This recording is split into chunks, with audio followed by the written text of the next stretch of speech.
کی قسم کھا کر لوگوں کے سامنے اس کی فضیلت کو واضح کیا ہے۔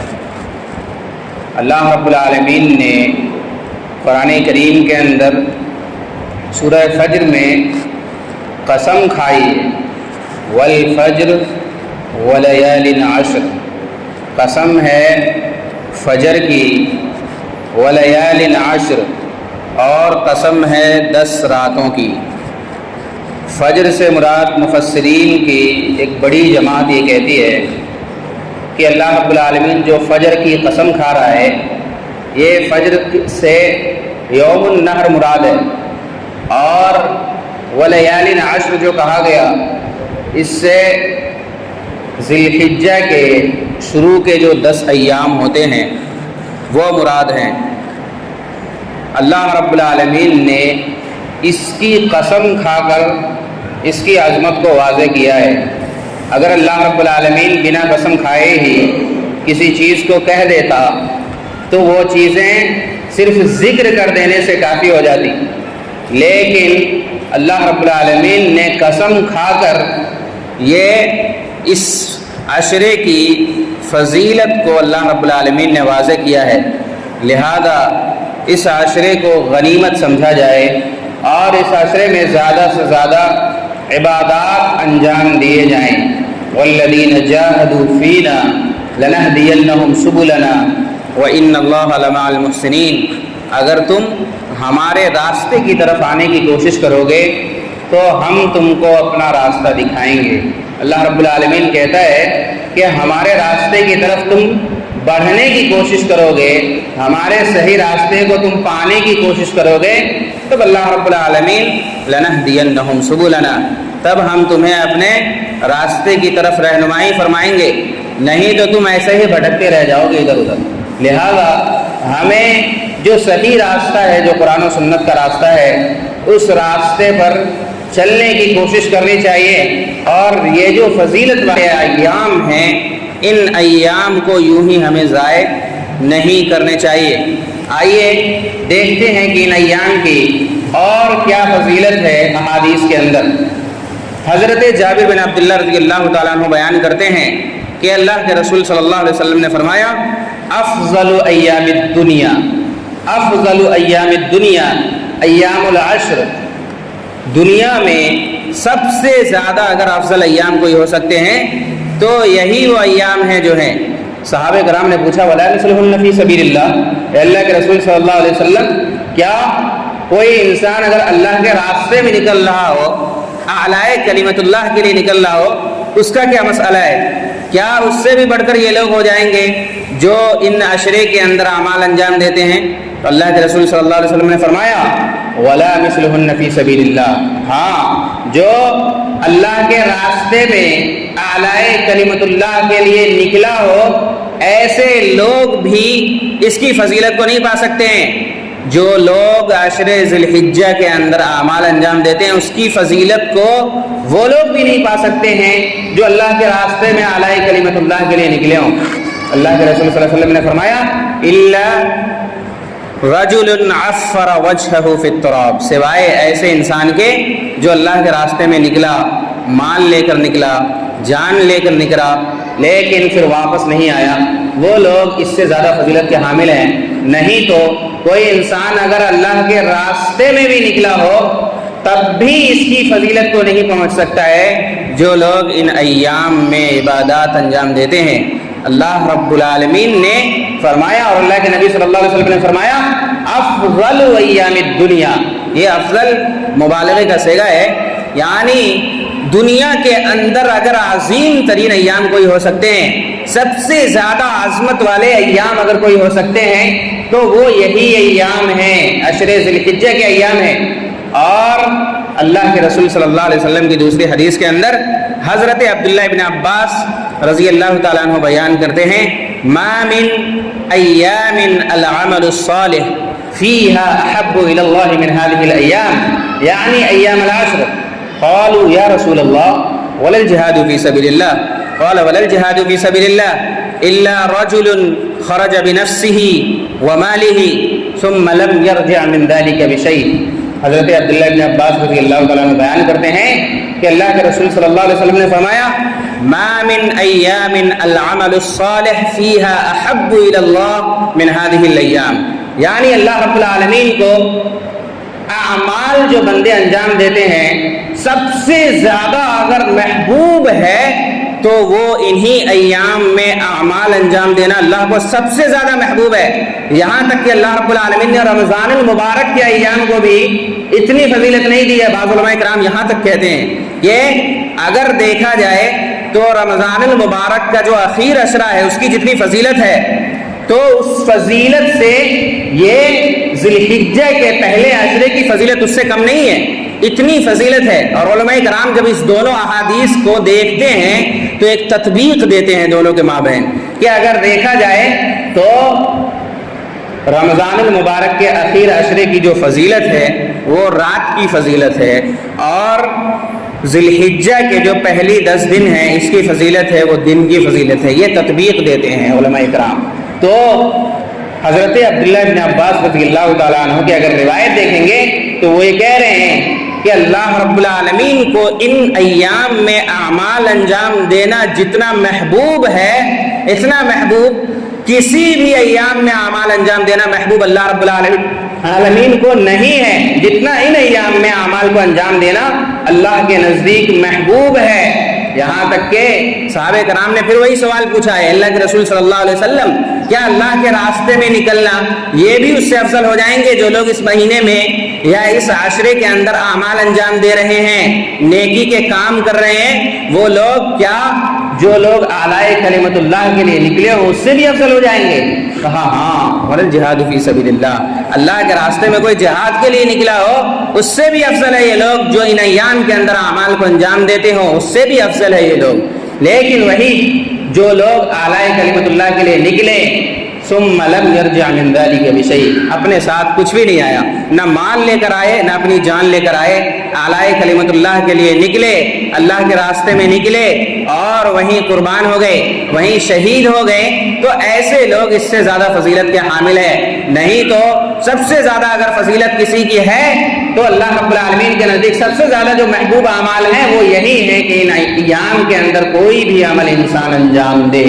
یہ کیونکہ اس عشرے کے اندر بہت ساری چیزیں ہیں۔ ان عشرے کے اندر یوم عرفہ ہے، یوم عرفہ اللہ کے رسول صلی اللہ علیہ وسلم نے فرمایا یہ یوم عرفہ جو ہے الحج عرفہ، حاجیوں کے لیے سب سے اہم دن ہوتا ہے، اسی لیے حج کا سب سے اہم رکن اس کو قرار دیا گیا ہے کہ عرفہ کے میدان میں وقوف کیا جائے، اور اسی لیے اللہ کے رسول صلی اللہ علیہ وسلم نے فرمایا صوم یوم عرفہ احتسب علی اللہ ان یکفر السنۃ التي قبلہ والتي بعدہ۔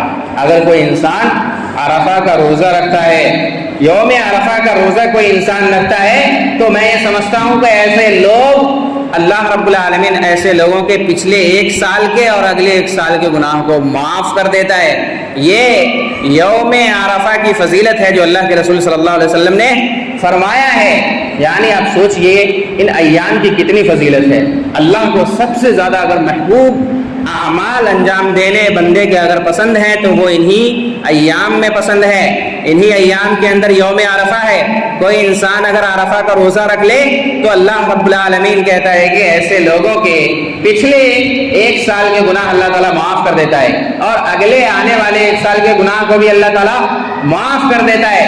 اسی طریقے سے ان ایام کے اندر ایک اور دن ہے جس کو افضل ایام الدنیا کہا گیا، یعنی سب سے بہترین دن اگر کوئی ہو سکتا ہے اللہ رب العالمین کے نزدیک تو وہ کون سا دن ہے؟ وہ یہی دن ہے کہ یوم النحر کا دن ہے۔ یوم النحر کا دن اللہ رب العالمین کے نزدیک سب سے زیادہ عظمت والا دن ہے، سب سے زیادہ باوقار دن ہے۔ وہ کون سا دن ہے؟ یوم النحر کا دن جو قربانی کا دن ہوتا ہے، یہ اللہ رب العالمین کے نزدیک بہت زیادہ محبوب ہے۔ اعظم الایام عند اللہ، اللہ کے نزدیک سب سے زیادہ عظمت والے دن اگر کوئی ہو سکتے ہیں تو وہ یوم النحر کا دن ہے۔ یوم النحر کے دن سب سے زیادہ عظمت والے ایام ہیں، ویوم القر، اور مینا کا دن یوم القر، جو مینا میں جو لوگ حاجی لوگ جا کر جہاں پہ ٹھہرتے ہیں، وہ دن بھی اللہ کے نزدیک بہت زیادہ عظمت کا حامل ہے۔ لہذا اللہ کے رسول صلی اللہ علیہ وسلم نے فرمایا کہ اللہ کے نزدیک سب سے زیادہ اگر کوئی عظمت والا دن ہو سکتا ہے تو وہ یوم النحر کا دن ہے۔ لہذا اس دن کی فضیلت کو سمجھا جائے اور ان ایام کی فضیلت کو سمجھا جائے۔ حافظ ابن حجر رحمہ اللہ کہتے ہیں کہ اس عشرے کی فضیلت جو معلوم ہوتی ہے وہ کیوں معلوم ہوتی ہے کہ آپ ذرا اس عشرے کے اندر غور کریں گے تو اللہ رب العالمین نے بہت ساری عبادات کو ان مہینے کے اندر جمع کر دیا ہے، بہت ساری عبادات کو اللہ رب العالمین نے اس عشرے میں جمع کر دیا ہے۔ اللہ رب العالمین نے توحید کو اس عشرے میں جمع کر دیا ہے، اور کیسے توحید کو جمع کر دیا ہے؟ اللہ کے رسول صلی اللہ علیہ وسلم نے فرمایا زیادہ سے زیادہ اللہ کی تکبیر بلند کیا کرو اس عشرے کے اندر۔ تو اللہ کی تکبیر کیا ہے؟ یہ توحید ہے۔ تحلیل کیا ہے؟ یہ توحید ہے۔ توحید اس مہینے کے اندر جمع ہو جاتا ہے۔ اسی طریقے سے نماز تو ہے ہی، وہ ہمیشہ جمع ہی رہتا ہے، نماز بھی اس مہینے کے اندر جمع ہو جاتا ہے۔ اسی طریقے سے روزے بھی اس مہینے میں جمع ہو جاتے ہیں، اور اسی طریقے سے حج بھی اس میں جمع ہو جاتے ہیں۔ اتنے اعمال اس کے اندر جمع ہو جانے کی وجہ سے اللہ رب العالمین نے اس عشرے کی اتنی زیادہ فضیلت رکھی ہے۔ لہذا اس کی فضیلت کو یوں ہی ضائع نہ کیا جائے۔ جس طریقے سے رمضان المبارک کے مہینے میں لوگ آیا کرتے تھے، جس طریقے سے رمضان المبارک کے مہینے میں مسجدوں کو آباد کیا کرتے تھے، اس طریقے سے کم اس عشرے کے اندر بھی لوگ مسجد کی طرف آئیں، کیونکہ یہ عشرہ بھی اللہ کے نزدیک بہت زیادہ محبوب ہے، اللہ کے رسول صلی اللہ علیہ وسلم کے نزدیک بہت زیادہ محبوب ہے۔ اور اللہ تعالیٰ نے کہا کہ اعظم الايام، یعنی سب سے عظمت والے دن اگر کوئی ہو سکتے ہیں تو وہ انہی عشرے کے ایام ہیں۔ لہذا ان عشرے کو غنیمت سمجھا جائے، یوں ہی ضائع نہ کیا جائے، یوں ہی بازاروں میں ادھر ادھر پھر کر اپنے آپ کے اوقات کو ضائع نہ کریں، بلکہ مساجد آئیں، اللہ سے لو لگائیں، اللہ سے جڑیں اور اپنے اعمال کو انجام دیں۔ اور اگر کوئی انسان گناہ کر چکا ہے تو اللہ کے سامنے اس گناہ کو رکھے، اللہ کے سامنے توبہ کرے۔ اور کون کون سے اعمال ہیں جو ان عشرے میں انسان کو انجام دینے چاہیے؟ وہ اعمال جو ہیں سب سے پہلے ایام مناسک حج، یعنی اللہ رب العالمین نے اگر بندوں کے اوپر حج کو فرض کیا ہے تو اس عشرے کے اندر حج کی فضیلت جو ہے اللہ رب العالمین کے نزدیک بہت زیادہ ہے، تو اس عشرے میں حج انسان کو انجام دینا چاہیے۔ اللہ رب العالمین نے فرمایا وَلِلَّهِ عَلَى النَّاسِ حِجُّ الْبَيْتِ مَنِ اسْتَطَاعَ إِلَيْهِ سَبِيلًا۔ اگر اللہ رب العالمین نے آپ کو استطاعت دی ہے، اللہ رب العالمین نے آپ کو طاقت دی ہے، تو اس مہینے کے اندر حج کے اعمال کو انجام دیں، تو اللہ رب العالمین کے نزدیک یہ بہت زیادہ محبوب عمل ہے۔ اور کون سے اعمال اللہ کے نزدیک محبوب اعمال ہیں؟ اس عشرے کے اندر روزے رکھنا، یہ اللہ رب العالمین کو محبوب اعمال ہیں، اور اللہ کے رسول صلی اللہ علیہ وسلم نے اس عشرے کے اندر زیادہ سے زیادہ روزہ بھی رکھا ہے۔ اللہ کے رسول صلی اللہ علیہ وسلم نے، اللہ کے رسول صلی اللہ علیہ وسلم فرماتے ہیں ما من عبد يصوم يوما في سبيل الله الا باعد الله بذلك اليوم وجهه عن النار 70 خريفا، یعنی اگر کوئی انسان اللہ کے راستے میں ایک دن کا روزہ رکھتا ہے، اللہ کے راستے میں کوئی انسان ایک دن کا روزہ رکھتا ہے تو اللہ تعالیٰ اس کے منہ کو، یعنی اس کے جسم کو، یعنی اس انسان کو جہنم سے 70 سال کی مسافت پر دور کر دیتا ہے۔ یہ اتنی فضیلت کا حامل ہے روزہ رکھنا۔ اور اللہ کے رسول صلی اللہ علیہ وسلم کان رسول اللہ صلی اللہ علیہ وسلم یصوم 9 ذی الحجہ، اللہ کے رسول صلی اللہ علیہ وسلم ذی الحجہ کے 9 روزے برابر رکھا کرتے تھے۔ اللہ کے رسول صلی اللہ علیہ وسلم کی یہ جو حدیث ہے اس میں استمراریت کے ساتھ یہ کہا گیا ہے کہ اللہ کے رسول صلی اللہ علیہ وسلم اکثر ذی الحجہ کے جو 9 روزے ہیں شروع کے اس کو رکھا کرتے تھے۔ اور اسی طریقے سے ویوم عاشورہ، اور عاشورہ کے روزے رکھا کرتے تھے، محرم کے روزے رکھا کرتے تھے، وثلاثۃ ایام من کل شہر، اور اللہ کے رسول صلی اللہ علیہ وسلم ہر مہینے کے 3 روزے رکھا کرتے تھے۔ لہذا یہ اللہ کے رسول صلی اللہ علیہ وسلم کی سنت ہے، اور اس سنت کو بھی زندہ کیا جائے۔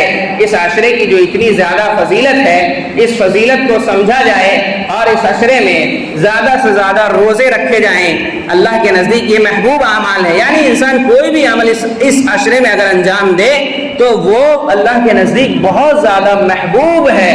اور اللہ کے رسول صلی اللہ علیہ وسلم نے وہ بتایا کون کون سے اعمال ہمیں انجام دینے ہیں۔ اللہ کے رسول صلی اللہ علیہ وسلم ہمیشہ روزہ رکھا کرتے تھے، 9 دن تک روزہ رکھا کرتے تھے۔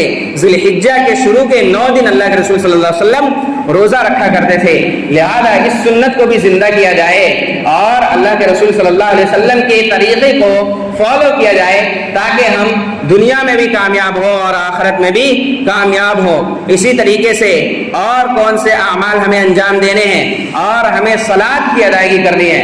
صلاۃ من ترک صلاۃ متعمدا فقد برئت منہ ذمۃ اللہ۔ ایسے لوگ جو جان بوجھ کر صلاۃ کو ترک کرتے ہیں، جان بوجھ کر نماز کو چھوڑتے ہیں، تو اللہ تعالیٰ ایسے لوگوں سے بری ہو جاتا ہے۔ ایسے لوگ اللہ رب العالمین کی حفاظت میں نہیں ہوتے ہیں۔ اللہ رب العالمین ایسے لوگوں سے برات کا اعلان کر رہا ہے جو لوگ جان بوجھ کر صلاۃ کو ترک کرتے ہیں۔ لہذا صلاۃ کو ترک کرنے سے بچا جائے اور زیادہ سے زیادہ نفلی عبادات اس مہینے کے اندر انجام دیے جائیں، جو اللہ کے رسول صلی اللہ علیہ وسلم نے فرمایا ہے کہ اگر تم دن کے اندر 12 رکعت کی ادائیگی کرتے ہو تو تمہارے لیے جنت میں اللہ رب العالمین گھر بنائے گا۔ وہ کون سے 12 رکعت ہیں؟ فجر کی 2 رکعت سنت، ظہر سے پہلے کی 4 رکعت سنت، ظہر کے بعد کی 2 رکعت سنت، یہ 8 ہو گئی، مغرب کے بعد کی 2 رکعت سنت یہ 10 ہو گئی، اور عشاء کے بعد کی 2 رکعت سنت یہ 12 ہو گئی۔ اللہ کے رسول صلی اللہ علیہ وسلم نے فرمایا اس 12 رکعت اگر نوافل کا کوئی اہتمام کرے ہمیشہ تو اللہ رب العالمین جنت میں ایسے لوگوں کے لیے گھر تیار کرے گا۔ لہذا ان ایام کی اتنی زیادہ فضیلت ہے، کوئی بھی عمل ان ایام میں انسان انجام دے تو اللہ رب العالمین کو بہت زیادہ محبوب ہے۔ ان ایام کے اندر صلاۃ کی بھی ادائیگی انسان کرے اور نوافل کا بھی اہتمام کرے، اللہ کے نزدیک آئے، روئے، گر گرائے، اپنے گناہوں سے توبہ کرے اللہ رب العالمین کی بارگاہ میں آ کر، تو اللہ رب العالمین کی ذات پر یقین رکھے کہ اللہ تعالیٰ ان کے گناہ کو معاف کر دے گا، کیونکہ یہ ایام بہت ہی زیادہ فضیلت والے ایام ہیں۔ لہذا اور کون سے کام ان ایام کے اندر ہمیں کرنے ہیں؟ اور ہمیں سب سے زیادہ ان ایام میں تکبیرات کا اہتمام کرنا ہے۔ ہمیں ان ایام میں اللہ تعالیٰ کا ذکر کرنا ہے، ہمیں ان ایام میں اللہ رب العالمین کو یاد کرنا ہے، چلتے پھرتے اللہ کو یاد کرنا ہے، لوگوں کے مابین ہو تب بھی اللہ کو یاد کرنا ہے، اور تکبیرات کو بلند کرنا ہے۔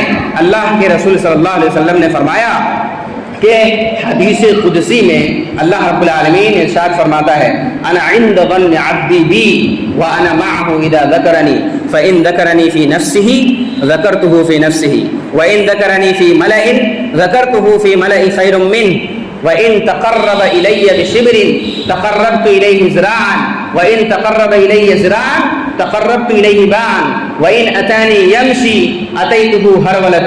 اللہ رب العالمین فرماتا ہے، ذرا سوچئے اللہ تعالیٰ کی محبت کتنی ہے اپنے بندوں سے۔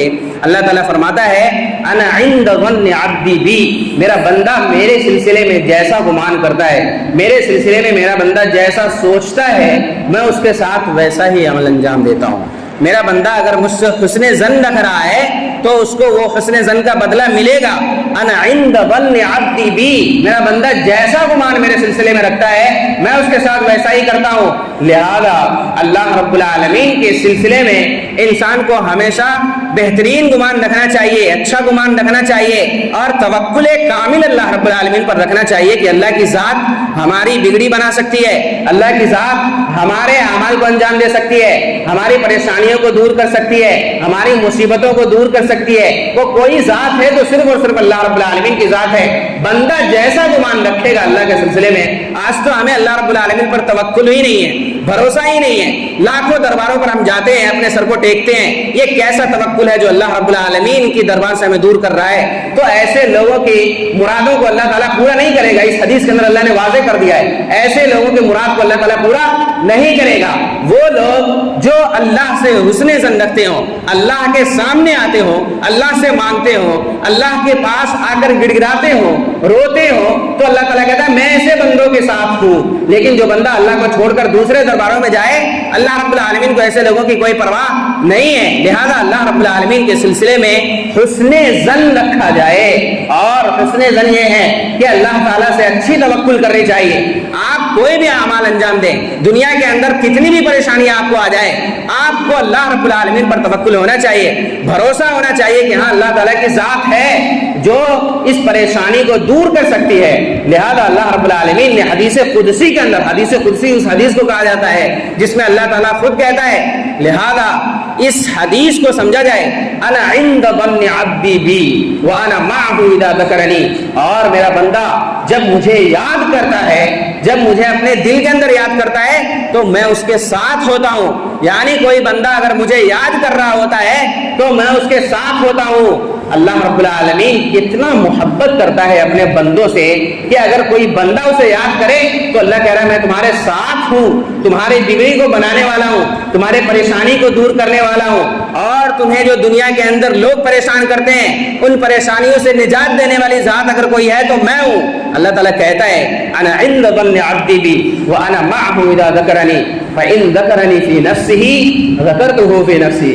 اگر تم اپنے دل میں مجھے یاد کرتے ہو، اگر دل کے اندر تم مجھے یاد کرتے ہو تو میں بھی اپنے دل میں تم کو یاد رکھتا ہوں۔ ایسا نہیں کہ میں تمہیں بھول جاتا ہوں، میں بھی تمہیں یاد رکھتا ہوں۔ تم مجھے یاد رکھو، میں تم کو یاد رکھوں گا۔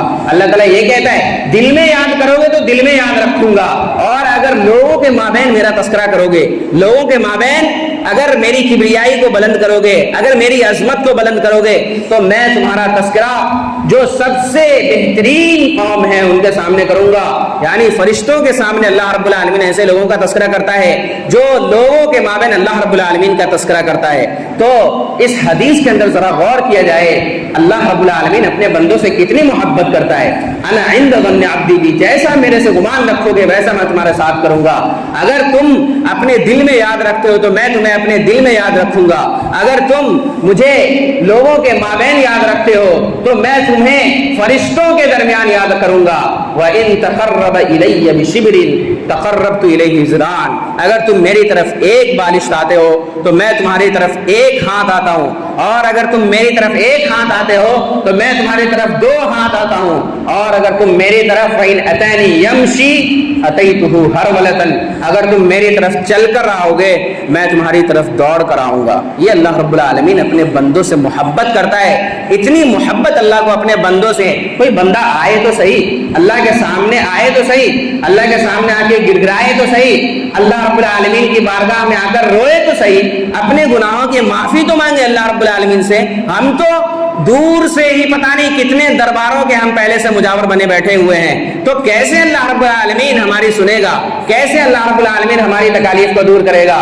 لہذا اللہ کے سے لو لگائیے۔ اللہ تعالیٰ کہتا ہے میں تمہارے ساتھ ہوں، تم کہیں بھی جاؤ میں تمہارے ساتھ کھڑا ہوا ہوں، اور تم اگر میری طرف چل کر آؤ گے میں تمہاری طرف دوڑ کر آؤں گا، ایک ہاتھ آؤ گے تو میں تمہاری طرف دو ہاتھ آؤں گا۔ یہ اللہ کی اپنے بندوں سے محبت ہے۔ لہذا اس محبت کو سمجھا جائے اور اللہ رب العالمین کا ذکر کیا جائے۔ اللہ کے رسول صلی اللہ علیہ وسلم نے فرمایا کہ ان ایام کے اندر اعمال انجام دینا دوسرے ایام سے محبوب نہیں ہے۔ اللہ کو سب سے زیادہ محبوب اعمال اگر کوئی انجام دینے محبوب ہے اللہ کے نزدیک تو وہ انہی ایام کے اندر اعمال انجام دینا اللہ کو محبوب ہے۔ لہذا اللہ کے رسول صلی اللہ علیہ وسلم نے فرمایا فَاكْثِرُوا فِيهِنَّ مِنَ التَّحْلِيلِ وَالتَّكْبِيرِ وَالتَّسْبِيحِ، تم اس عشرے کے اندر زیادہ سے زیادہ تحلیل کیا کرو، لا الہ الا اللہ کہا کرو، زیادہ سے زیادہ تکبیر بلند کیا کرو، اللہ اکبر لا الہ الا اللہ واللہ اکبر وللہ الحمد، اس تکبیرات کو تم بلند کیا کرو۔ اللہ کے رسول صلی اللہ علیہ وسلم نے فرمایا جتنا تم سے ہو سکے فَاكْثِرُوا فِيهِنَّ مِنَ التَّحْلِيلِ وَالتَّكْبِيرِ وَالتَّسْبِيحِ، سبحان اللہ کہو، اللہ اکبر کہو، تکبیرات کو بلند کرو، اللہ کو یاد کرو، کیونکہ یہ عشرے اللہ کے نزدیک بہت زیادہ محبوب عشرے ہیں۔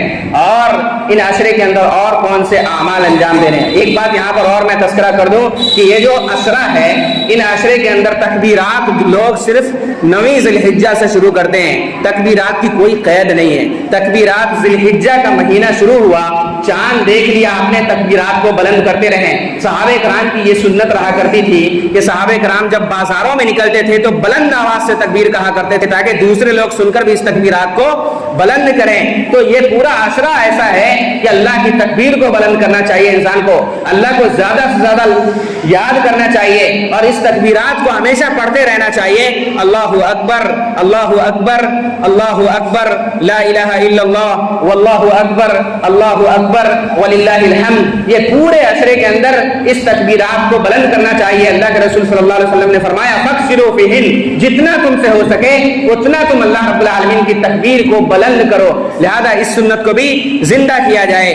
اسی طریقے سے اس عشرے کے اندر صدقہ و خیرات کیا جائے، کیونکہ یہ عشرہ بہت زیادہ محبوب ہے اللہ کے نزدیک۔ صدقہ و خیرات انسان کر سکتا ہے۔ حضرت شیخ صالح بن عثیمین رحمہ اللہ فرماتے ہیں کہ میرے نزدیک اگر کوئی انسان رمضان المبارک کے اخیر عشرے میں صدقہ کرتا ہے اور اس عشرے میں صدقہ کرتا ہے تو میرے نزدیک وہ انسان افضل ہے جو اس مہینے کے اندر اور اس عشرے میں صدقہ کر رہا ہے۔ اتنی فضیلت کا حامل ہے یہ، اور یقیناً میں نے اتنے جو دلائل ذکر کیے ان دلائل کی روشنی میں اس عشرے کی فضیلت رمضان المبارک کے عشرے کی فضیلت سے کم نہیں ہے، لہذا ان عشرے کے اعمال کو انجام دیے جائیں، زیادہ سے زیادہ اللہ رب العالمین کو یاد کیا جائے، روزے رکھے جائیں، صلاۃ کی ادائیگی کی جائے، نوافل پڑھا جائے، اپنے تعلقات کو لوگوں سے بہتر کریں، اللہ رب العالمین سے دعا کریں کہ اللہ رب العالمین ہمارے اعمال کی اصلاح فرمائے، ہم جو بھی اعمال انجام دیں اللہ رب العالمین تو اسے قبول فرما، اللہ رب العالمین مسلمانوں کے احوال کی حفاظت فرما، اللہ رب العالمین ظالمین کے ظلم سے ہماری حفاظت فرما، اللہ رب العالمین ماکرین کے مکر و فریب سے ہماری حفاظت فرما، اللہ رب العالمین ظالمین کے حربوں سے تو ہماری حفاظت فرما، اللہ رب العالمین ظالمین کے شکنجے سے تو ہماری حفاظت فرما، اللہ رب العالمین ہم جب تک جئیں تب تک اسلام پر جئیں، جب ہمارا خاتمہ ہو تو ایمان پر ہو۔ وصلی اللہ علی نبینا محمد وعلی آلہ وصحبہ وسلم وآخر دعوانا الحمد للہ رب العالمین۔